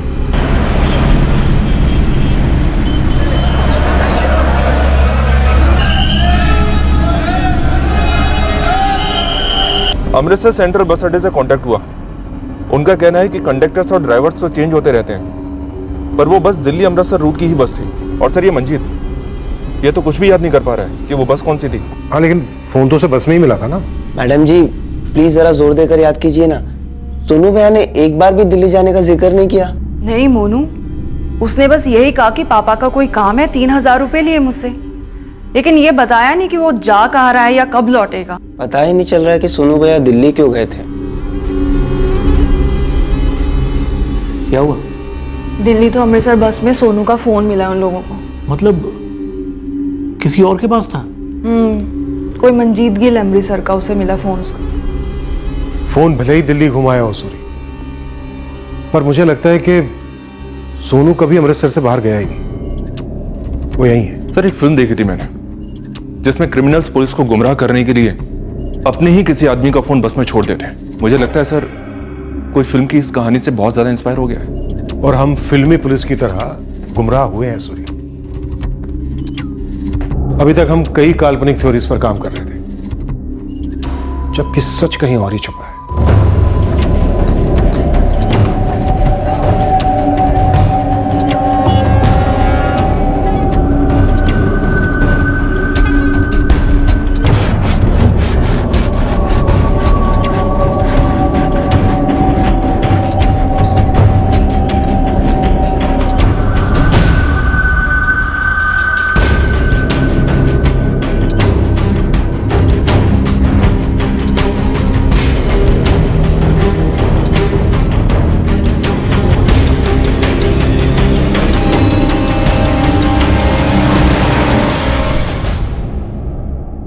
नो सर, सोनू की अपनी फैमिली के साथ कोई प्रॉब्लम नहीं है। वो तो अपने माँ बाप को, अपने छोटे भाई को बहुत प्यार करता है। सोनू ने बताया नहीं था कि वो 3000 रुपए क्यों ले रहा है? आप लोग ये सवाल मुझसे चौथी बार पूछ रहे हैं। सोनू के मिलने तक ये सवाल दर्जनों बार पूछा जा सकता है मैडम। हर बार ये सवाल अलग होता है, पर मेरा जवाब तो वही है ना। ऐसा आपको लग रहा है कविता जी। क्या बात है सर? आपने कहा मेरी पत्नी कविता भी यहाँ है। जी, हमें आप दोनों से बात करनी थी। लेकिन मेरी पत्नी कविता कहाँ है सर? बलवंत सर उनसे पूछताछ कर रहे हैं। आप बैठेंगे यहाँ? सोनू को क्यों मार डाला? क्या? ये क्या बेहुदा सवाल है? सिंपल सा सवाल है कविता जी। सोनू को किसने मार डाला? आपके हस्बैंड ने या फिर आपने? आप अपनी नाकामी छुपाने के लिए इस हद तक गिरेंगे? हम पर आरोप लगाएंगे? आरोप नहीं लगा रहे रंजीत ठकराल, जो हकीकत है बस उसकी डिटेल मांग रहे हैं। अरे कौन सी हकीकत? वही जो तुम्हारी पत्नी कविता हमें साफ साफ बता चुकी है कि तुमने सोनू का कत्ल कर दिया। क्या? क्या? मेरे हस्बैंड ने कहा कि मैंने सोनू को मारा? जी, और उन्होंने ये भी कहा कि दिल्ली अमृतसर बस में सोनू का फोन आपने रखवाया था। तुम्हारी पत्नी कबूल कर चुकी है कि तुमने ही सोनू को मारा है और तुमने ही सोनू का फोन उस बस में रखवाया। Nonsense, absolutely nonsense. अब हमें साफ साफ ये बताओ कि तुमने उस फोन को खुद बस में रखा था या किसी को भेजा था? ये सरासर झूठ है। मैंने सोनू का फोन वोन नहीं रखवाया है। तो फिर किसने रखवाया? आपके हस्बैंड रंजीत ने? मेरी वाइफ ने ऐसा कहा। हाँ, और ये भी कि कत्ल तुमने किया है। अरे मनगढ़ंत बातें ये जो आप लोग कर रहे हैं। गेम खेल रहे हैं आप लोग हमारे साथ। मर्डर कोई गेम नहीं होता है कविता जी, संगीन जुर्म होता है जो आपने किया है। सोनू की कातिल हैं आप। झूठ बोल रहा रंजीत, कातिल मैं नहीं हूं, वो है। उसी ने सोनू को मार डाला, गोली मार दी सोनू को, और मैं कुछ भी नहीं कर पाई।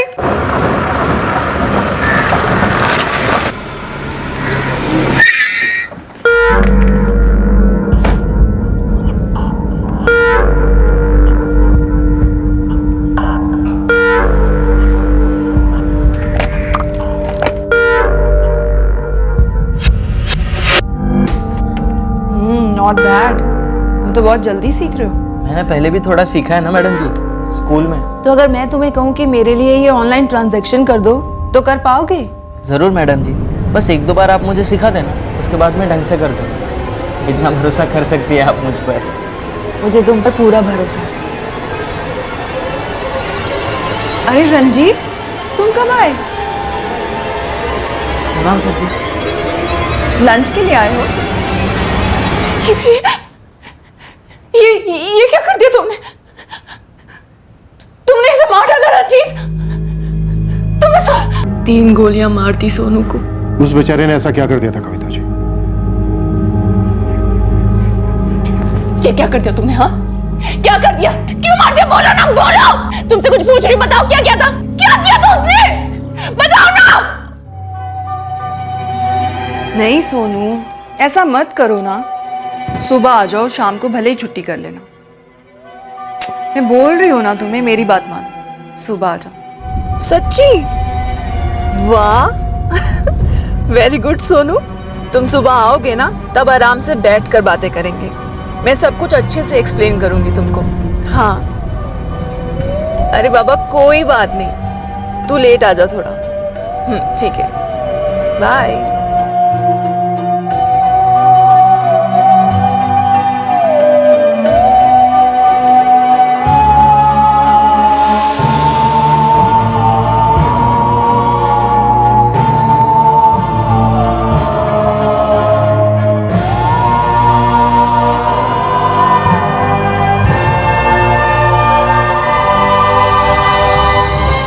इतना गुस्सा अंदर दबा के रखोगे सर जी तो नसें फट जानी आपकी, और फायदा किसका होना है? उसी का। देखो सर जी, भाभी जी घर पे अकेली होती हैं और ये लड़का मौका देख के चौका मार रहा होगा, और हो सकता है भाभी जी अपना अकेलापन दूर करते करते आ गई हो उसके शिकंजे में। लड़का बहुत तेज है सर जी, मेरी ठोकने से कुछ नहीं होना सर जी। ठोक दो साले नू। क्या कह रहा है जसवंत? सही कह रहा हूं सर जी, निकालो बंदूक और ठोक दो साले नू। ना रहना बांस और ना बजनी है बांसुरी। तुम पागल हो गए हो रंजीत? हाँ, पागल हो गया हूं मैं कविता। पिछले 6 महीने से तुम दोनों के बारे में ये सोच सोच के कि तुम दोनों के बीच में क्या होता होगा, इस घर में, इस कमरे में, इस बिस्तर पे। इतनी गंदी बात तुम सोच भी कैसे सकते हो? अरे ये मुझे अपनी बड़ी बहन मानता था। मैं तुम्हारा वहम दूर कर देती। तुमने कुछ सोचा नहीं, कुछ बोला नहीं, और गोली चला दी। क्या तुम दोनों के बीच में कभी कुछ नहीं था? कभी तुम और... नहीं रंजीत नहीं। सोनू अपने माँ बाप का, अपने छोटे भाई का इकलौता सहारा था, एक होनहार लड़का था। मैं तो सिर्फ एक मदद का हाथ दे रही थी उसे, ताकि वो आगे बढ़ सके, और कुछ भी नहीं था।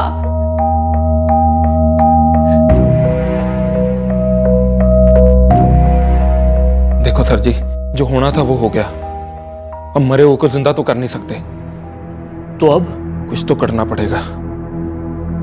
कुछ ऐसा करना होगा कि लगे जो हुआ है वो कभी हुआ ही नहीं।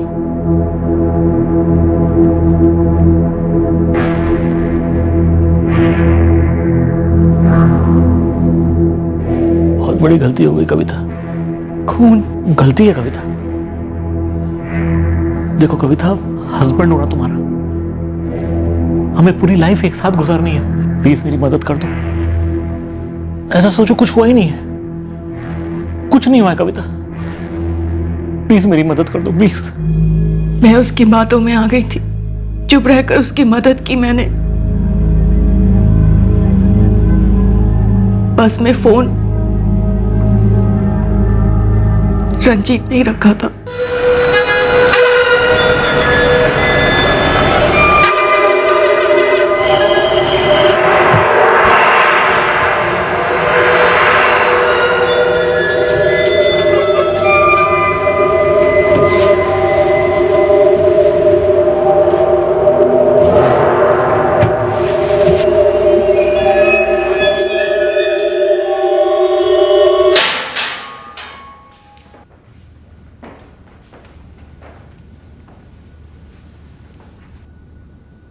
तुम दोनों को क्या लगता है कि हमने तुम दोनों की अलग अलग क्वेश्चनिंग करके तुम दोनों को आपस में भिड़वा दिया और सच सामने आ गया? नहीं, दरअसल तुमने खुद अपने आप को हमारे हवाले कर दिया। दिल्ली तो अमृतसर बस में सोनू का फोन मिला उन लोगों को। मतलब किसी और के पास था? अमृतसर का ही कोई मंजीत गिल है, उसे मिला था सोनू का फोन। जसवंत ने कहा था कि बस से अलग अलग रूट पे भेजी जाती है। अब पूरे फंसे, फोन पुलिस के हाथ लग चुका है, अब क्या करेंगे? मुझे नहीं पता रंजीत, तुमने जो किया वो गलत था, और आज तक जो हमने किया और जो करते आ रहे हैं वो भी गलत ही है। देखो कविता, जो हो गया सो हो गया, ठीक है ना? अब बस हमें शक से बचना है और पुलिस को हमसे दूर रखना है। कब तक शक से बचते रंजीत? अपने किए से कब तक भागते? हमें तुम दोनों पर पहले से ही शक हो गया था कि इन मीठी मीठी बातों के पीछे कुछ तो है जो बहुत खट्टा है, इसलिए हमने तुम दोनों पर पैनी नजर रखी हुई थी।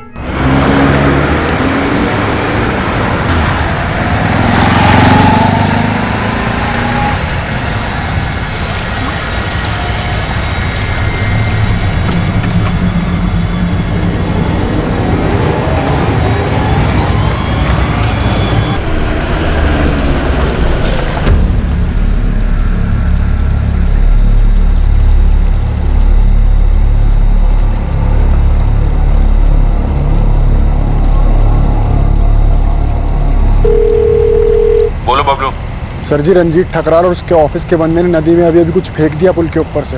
क्या फेंक दिया? ठीक से कुछ दिखा नहीं दूर से, पर मुझे किसी की अस्थियां जैसी लग रही थी।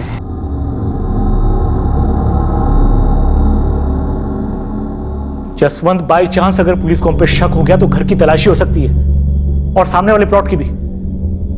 तुम आज रात घर आ जाओ, अस्थियां खोद निकालते और फेंक देते कहीं। पुलिस की डाइविंग टीम द्वारा लंबे सर्च ऑपरेशन के बाद भी पुलिस को सोनू की अस्थियां मिली ही नहीं, जो रंजीत और जसवंत ने उस नदी में फेंकी थी। और जिस गड्ढे में सोनू के शव को दफनाया गया था, फोरेंसिक टीम को वहां से बाल, नाखून और थोड़े ब्लड सैंपल्स मिले। वो टिफिन तैयार करना, रंजीत का फोन आना, 3000 रुपए मांगना, घर के काम वाली बात, सब कुछ मन गढ़ंत था ना कविता जी? उसने 3000 रुपए मांगे थे, सुबह सुबह आते ही मांग लिए थे सर। क्यों चाहिए थे उसे 3000 रुपए? वो पापा का बर्थडे आ रहा है ना मैडम, तो उनके लिए कुछ लेना है। अच्छा, क्या गिफ्ट ले रहा है वैसे पापा के लिए? Mobile phone madam. उनका वाला फोन तो इतना घिस गया है, 6 महीने से तो रबर बैंड बांध रखा है उन्होंने, और उस फोन से ठीक से बात भी नहीं हो पाती है। ये ले, बहुत अच्छा बच्चा है तू। Thank you madam. तो ये थी सारी सच्चाई। देखिए, हमें गड्ढे से जो उसके अंश मिले हैं, उसकी और आपकी डीएनए मैचिंग होगी।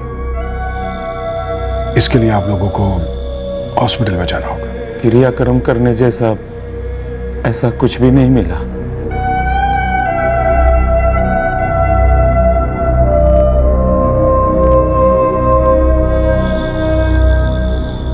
सभी आरोपियों पर आईपीसी की धारा 302 के तहत मर्डर के और धारा 201 के तहत सबूत मिटाने के चार्जेस लगाए गए हैं। डीएनए टेस्ट के रिजल्ट्स अभी आने बाकी हैं। पुलिस ने सोनू की हत्या में इस्तेमाल किया गया पिस्तौल रंजीत के पास से बरामद कर लिया है। ढाबे से कम वेतन वाली नौकरी से निकालकर सोनू को बेहतर तनख्वाह और ट्रेनिंग देने वाले इस जोड़े की सच्चाई काल्पनिक परतों में छुपाई गई थी, और जब पर्दाफाश हुआ तो सोनू के माता पिता और भाई बुरी तरह से हिल गए। हम सबकी जिंदगी में कोई ऐसा होना चाहिए जिसके हाथों में सही और गलत का कॉम्पस हो, जो हर कदम पर हमें उस कॉम्पस की सुई दिखाता रहे, एक नैतिक जीपीएस की तरह, और जो हमेशा सच और सही का सपोर्ट करे, झूठ का कभी नहीं। कविता ये जीपीएस हो सकती थी, वो रंजीत को कानून तक पहुंचा सकती थी, लेकिन उसने जुर्म का साथ दिया और खुद गुनहगार बन गई। सोचने वाली बात है कि जिस रिश्ते को बचाने के लिए किसी जुर्म को छुपाना पड़े या उसका साथ देना पड़े, तो फिर उस रिश्ते में ही कोई खोट है, जो इंसान को बेहतर बनाने की बजाय एक गुनहगार बना देता है। फिर मुलाकात होगी, तब तक सुरक्षित रहें, सतर्क रहकर एक अच्छे नागरिक का फर्ज अदा करें और देखते रहें क्राइम पेट्रोल सतर्क। सबक एक को, सीख हम सबको। जय हिंद। इस तरह के और भी एपिसोड देखने के लिए हमारे चैनल को सब्सक्राइब करें और बेल आइकन दबाना ना भूलें।